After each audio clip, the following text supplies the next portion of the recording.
Hey, everybody. I know there's still a lot to unpack regarding the brutal assassination of Charlie Kirk yesterday. And at the time of recording, most of the major questions have yet to be answered, particularly about the shooter. I mean, again, at the time of recording this, not necessarily by the time you see it, things might change, but at the time of recording, the assassin is still at large and there is no suspect in custody. And the shooter's identity and motives remain unclear. But one thing that is not unclear, one thing that you can be absolutely certain of, is that Kirk's assassination will have a massive impact on the body politic for the foreseeable future.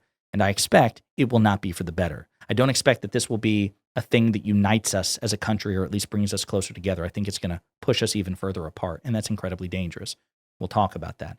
But before we consider the ramifications, the political consequences of this heinous act, which we will in separate videos specifically, I wanted to give a more complete reaction to the assassination itself. Okay. I did a couple of videos yesterday, and one of them was the video in which Donald Trump confirmed that Kirk had succumbed to his gunshot wound. And it was very short, very matter of fact, no analysis, no commentary. Because I was pretty stunned. I was pretty shook for reasons that I will provide. And then later on, unexpectedly, I did another video because Donald Trump unexpectedly last night just dropped a random public address addressing the Kirk assassination on Truth Social. It was predictably terrible. I didn't expect it would come tonight.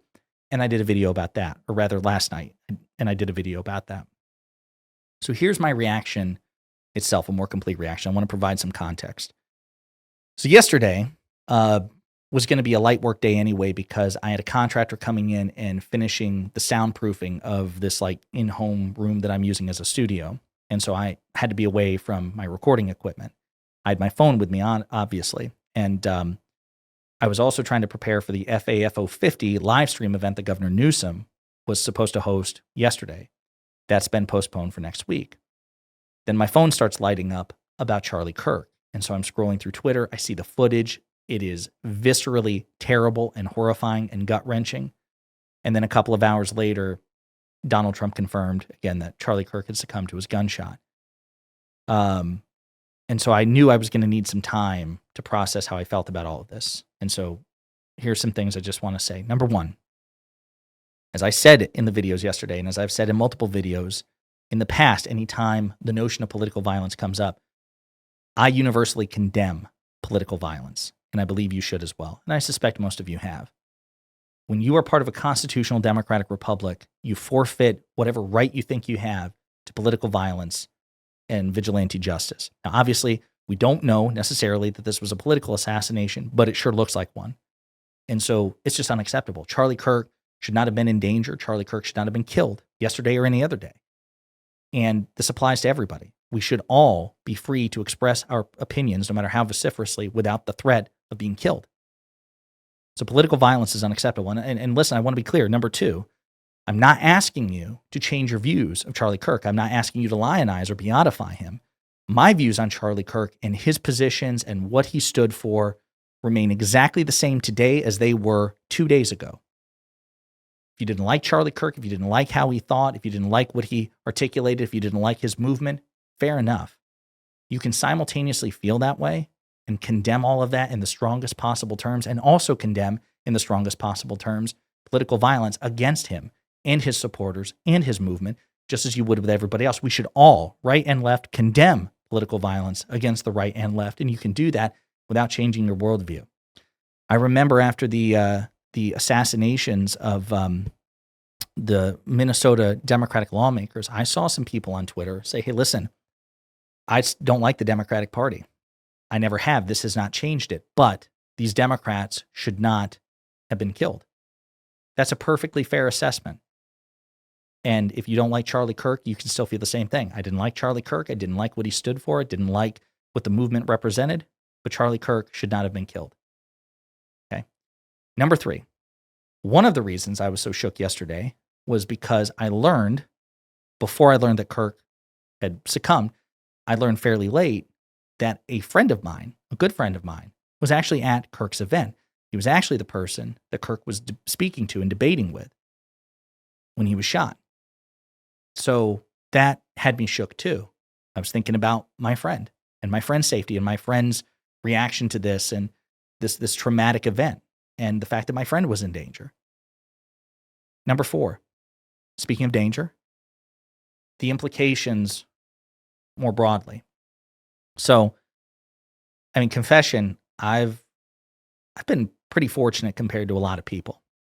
I have never felt in my life, long before I became a political commentator, I've never really felt in danger, right? Throughout most of my life, I have, not that I haven't paid attention, but like I've felt, generally speaking, for the most part, I can walk wherever I want to walk or go wherever I want to go and not have to worry about my safety, again, within reason, right? Obviously, I don't go down certain dark alleys at night and things of that nature, but like for the most part, I've not like operated in this climate of fear or concern for my own safety. Yesterday, that's changed a little bit. Charlie Kirk, I mean, I'm in the same industry as Charlie Kirk. Now, obviously, with a fraction of his success and reach and things of that nature, but I too am a political commentator, and so are many of my friends. And that was kind of an eye-opener too. Like, we're all in danger to one extent or another. And I guess I was naive about that. You know, my information's been doxxed. I've been to public speaking events. I've been out, you know, I've canvassed, I've door knocked, I have stood shoulder to shoulder to people who consume my content, or presumably fans, but have consumed my content. I've been spotted. Like, you know, when I go out, you know, and eat dinner with my wife and I, you know, out with friends, I've been recognized many times. And I've had people come up to me and shake my hand and talk to me or whatever. I've never had any sort of bad interaction, but it's like, I guess, again, when you're privileged and thinking a certain way about your own safety, you just never let these things coalesce. But this has massive implications for this industry. And not just conservative commentators, but liberal and progressive commentators as well. And I have a wife. You know, that's something else that I really think about now. So what my friends Luke Beasley and Adam Mockler, they do more public engagement than I do. And it's like, damn, they're in danger. Maybe they were always in danger. So that's been on my mind too. And that's yet another reason, folks, if you're fans of what I do, if you're fans of what Adam and Luke do, why you should universally condemn political violence. That's the best way to keep all of us safe. And it's the best way to keep all of you safe too, because the people who were watching Charlie Kirk and watching that debate, who were not political influencers and commentators, they were also between a gunman and Charlie Kirk. They could have been shot and killed too. They could have been injured. So everybody, I think, involved in politics, fans of politics, who commentates on politics, there's a danger here. And we have to be mindful of that, which is, again, another reason why you should condemn political violence. Another thing, I lost count of, I don't know if we're at 4 or 5. I also want to note the asymmetric reaction here. We're going to talk about that in more vivid detail. But when Charlie Kirk was shot, even before it was confirmed he was killed, I saw like every Democrat who commented on it condemned it, condemned the violence, condemned the attack, offered their thoughts and prayers and compassion and empathy. And it was one right after another, one right after another. I was scrolling through Twitter and it was like AOC, it was, you know, it was Eric Swalwell, it was Jamie Raskin, it was like blah, blah, blah, blah. It was Governor Newsom. It was just one after another. And then, of course, even more after he was confirmed to have been killed. So the response, the damn near unanimous response from Democrats in power and influential Democrats, was one of public condemnation of the violence against Kirk. Unreserved. On the other hand, a lot of the responses coming from prominent Republicans, I mean, obviously they all uniformly condemn the violence against Kirk, but many of them in power or with power, so elected representatives or major influencers, they reacted in some very unhinged ways. Anna Paulina Luna, a Republican congresswoman, on social media and apparently on the floor of the House, verbally, castigated Democrats. This is your fault. They said your fault. A lot of accusations about the Democratic Party towards the Democratic Party, liberals and progressives. Fox News hosts saying on camera that we're at war. Alex Jones saying some similar things. I mean, a lot of prominent voices on the right, to say nothing of Donald Trump, the most powerful man in the world, saying what he said last night. And I covered that in a video, blaming the left. Political violence, he says, is a creature. He thinks it's a creature of the left. And it's only the left attacking the right. So he turned it into a partisan political attack on the left. That's another reason to condemn the political violence against Kirk and everybody, because this could be used as a pretext for more violence or the state flexing its muscle against liberals, progressives, and Democrats. That's why I said at the beginning, I don't think Kirk's assassination is going to be a moment where we come together and unite as a country.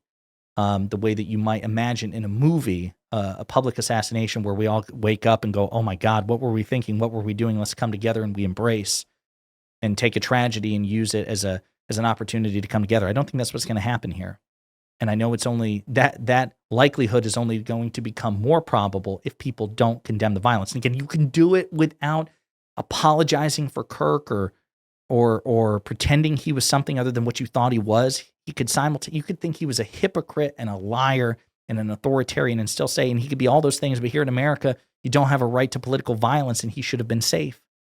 So those are my thoughts. That's my more complete reaction. I wanted to give that again to kind of like give my own thoughts out, articulate them, digest them, give them to you. But yesterday was a tragedy. And by the way, there was another tragedy as well. There was a school shooting in which 2 were in critical condition. Just a lot of violence in this country. A lot of violence. And we should just condemn it. We should expect action from leaders, productive, constructive action from leaders on both sides of the aisle to try to reduce violence. I'm sure people are open to ideas, but this is not good. So again, those are my full thoughts on this. We will explore the implications and ramifications politically of yesterday's assassination in subsequent videos. And of course, in the meantime, let me know what you think in the comments.